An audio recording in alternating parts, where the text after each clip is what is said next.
Hi folks, Canadian Prepper here. So this is the third time I've done this video, believe it or not. And the reason why I do these videos over and over, because I want to make sure that the information I'm putting out is accurate. And I think I'm finally convinced that the information I'm going to be sharing with you in this video is 100% accurate. Now, I would always encourage you to go and do your own research. That doesn't mean just confirming your own bias by Googling what you already believe and looking out information that confirms that. That means that you need to look at both sides of the coin to get a true perspective of what's really going on in the world. So I would encourage you to do that.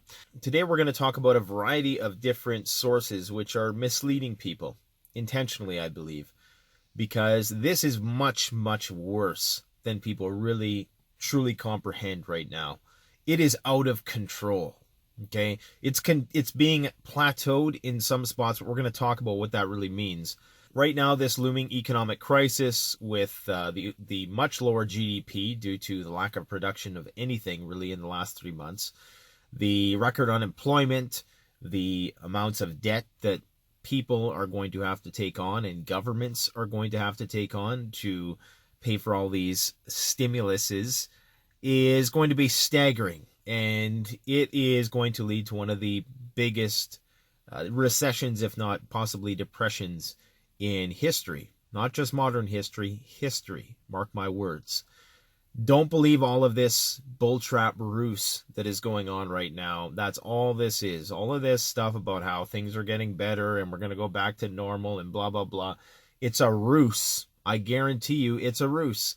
Because if you look at the numbers simply do not reflect that. Now let's talk about the numbers. The thing you need to realize about the numbers, the most important statistic with regards to the coronavirus stats, and I watch them religiously. I check it 10, 20 times a day, and usually I'm about 48 hours ahead of the trend when it becomes mainstream. The most important stat is the test positivity rate. That means that if you were to go fishing, what is that called? Trawling, where you throw out a net and you just, see how many fish you can catch. If you were to throw out a net every day and you were catching the same amount of fish, you would say that this is a fairly healthy ocean. And that, every time I cast my net, I catch some fish. And that's what they're doing right now in the United States. Every time they cast out their net, 20% of the people are testing positive for this virus. Now compare that to a place like South Korea, where the test positivity rate is 2%. Now, why this is so significant is this. Every day for the last weeks, okay, there's been over 30,000 cases reported. And now the cases have plateaued, but what you need to understand is that the cases are plateauing because the testing has plateaued. If the test positivity rate has gone unchanged, and according to this article I read, it has, it's relatively unchanged in the last few weeks, that's not good, because that means that this is spreading in a big way. And if you're talking about reopening at times like these, I want you to know that is purely a political move. This is an election season. People are going to do and say things to get elected. I don't want to say I have no dog in the fight, but to be quite frank, I've been finding those press conferences with Trump to be quite amusing. I don't know where they get the time to do a 3-hour press conference every day. I mean, how much more time in the day could you have to possibly work? I think they're maybe a little bit too long, but I like it because, what you see is kind of what you get. But there's a lot that you're not getting. Okay, and big part of what they're doing right now is they're trying to prevent the economy from going into free fall. They're going to have one last hurrah. I'm telling you, people are like all hyped over this new drug, remdesivir, which is supposed to be a very effective treatment for the virus, but that's only been confirmed by the company itself, whose stock has, of course, grown as a result of it. It's only been confirmed by their own testing. So you need third-party testing, and you need a controlled, experimental conditions in order to actually see if it actually works as good as it does. So I would not hold it out as the Holy Grail just yet. That is going to be the one thing, though, that could turn this around potentially, is a treatment. That really, at this point, is the only thing. It's the only way you're going to be able to open up a country is if you have a effective treatment. If you can get that, which, let's remember, There's been no cure for the common cold. If there was, companies would have been rich a long time ago. So in my opinion, just layman, be skeptical when you hear that there is going to be this treatment that's going to fix everything. Okay. There's a lot of caveats to that, I'm sure, and there's a lot we don't know about it yet, but it sure is a way to hype up a stock price. And I can tell you right now, I'm just trying to break even in the market. Anytime I'm at break even levels right now, I'm selling, because this market, like I said in my last video, the market is at the same place it was last year, but everything is far, far worse. I mean, we're talking record unemployment here by the end of this month.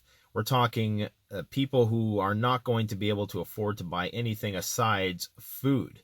Okay, we're talking about supply chain shortages potentially, even though they're not saying that. They're trying to keep the people calm. Remember what the government's primary role is to keep the peace. And I can totally understand that. I'm not trying to get people whipped up into a frenzy to go out there and, cause a ruckus. If anything, you should be sheltering in place. You should have been prepping for many, many years already for this event. Think about this for a second. Remember how much people lost it when there was just a few cases in their countries and everybody went into lockdown, and it was just like, well, not right away, but there was almost a panic of sorts. Okay.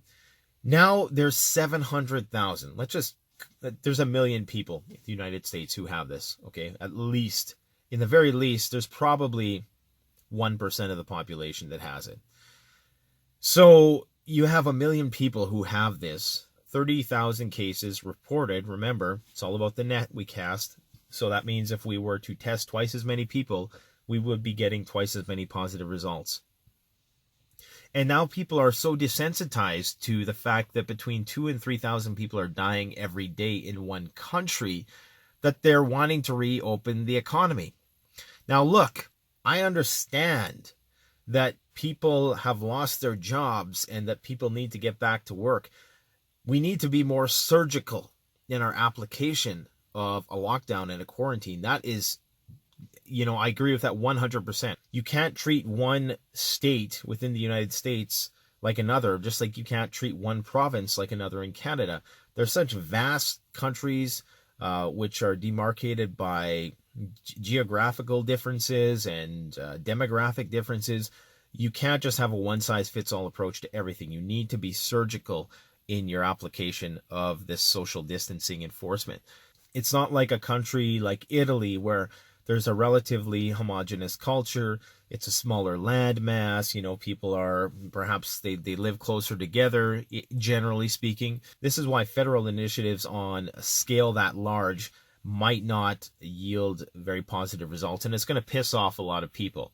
And that's why we're seeing the politicizing of it right now. But it's very, very dangerous to just say, okay, let's open up shop again and let's go back to business as usual. And I know that's not what they're saying. I know they're saying, yeah, we want to enforce social distancing. But just remember, it takes one person to start a pandemic. One person started this entire thing. And if you have 1 million people out there, I mean, you've basically accepted defeat. You've basically accepted that everybody is probably going to get this at some point, and that there's going to be a lot of people who are going to die from it. That's what you're saying. So I think that's where we're at right now, to be honest. They're not stopping this. 30,000 cases a day. I mean, it's almost like a 1984 situation where they want us to not really think about what that means. Okay? That means that there's potentially 10 times the amount of people. If there's 10 times the amount of people, we're only a couple, maybe 2 or 3 more mutations or generations from this thing infecting the majority of the U.S. population. I always use the U.S. as a benchmark. The majority of my viewers are from the U.S., even though I'm the Canadian prepper. Our economies, our cultures are so intimately linked together that when I say the U.S., I really mean Canada too.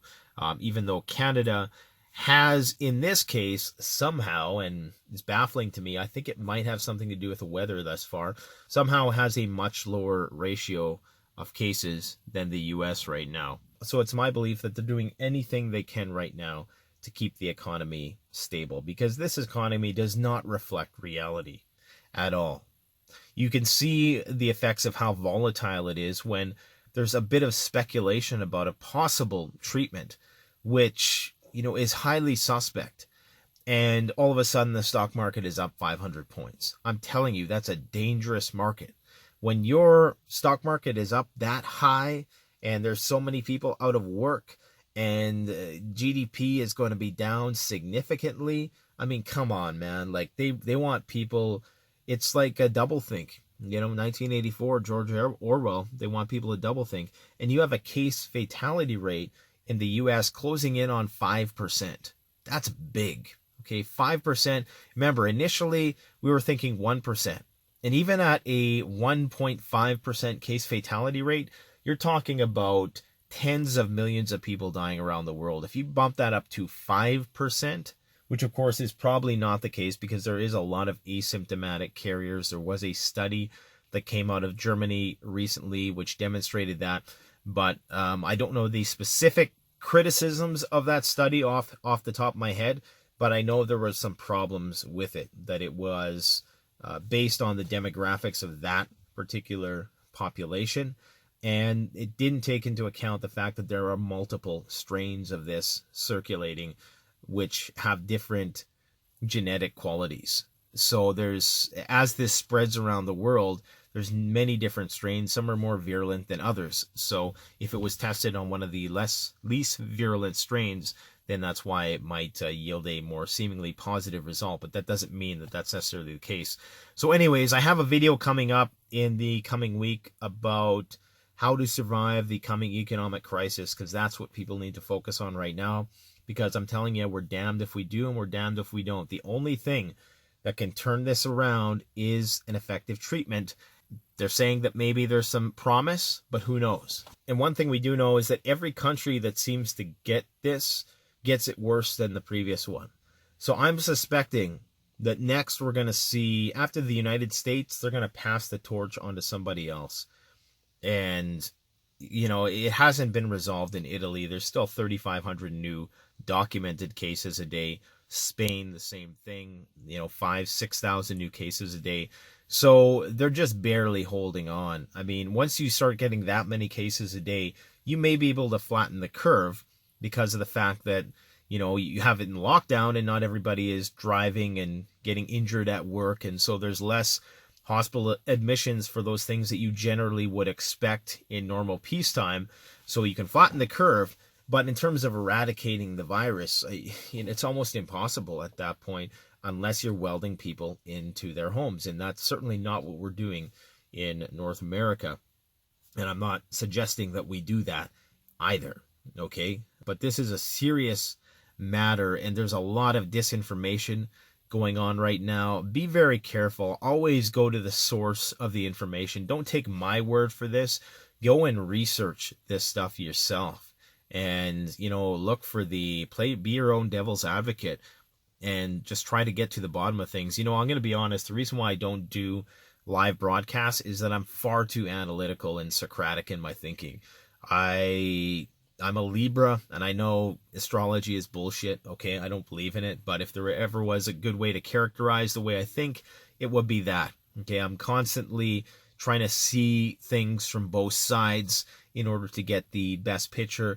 And I would say, on a final note here, is that I would caution against taking advice from anybody who seemed to always have an answer for every problem, okay? That's usually a sign of confidence, but that's not necessarily the mark of a strong analytical mind. So stick with me. This Sunday I'm going to be releasing a video about how to survive the economic crisis that is coming up. Tips, suggestions that I've pondered that may be of value to you. Thanks for watching, guys. Don't forget to like, comment, subscribe if you enjoyed the video or if you found value from it. Don't forget to try to stay active. Try not to gorge yourself and just stay home all day. Go out, get some exercise whenever and wherever possible. Thanks for watching. Canadian Prepper out.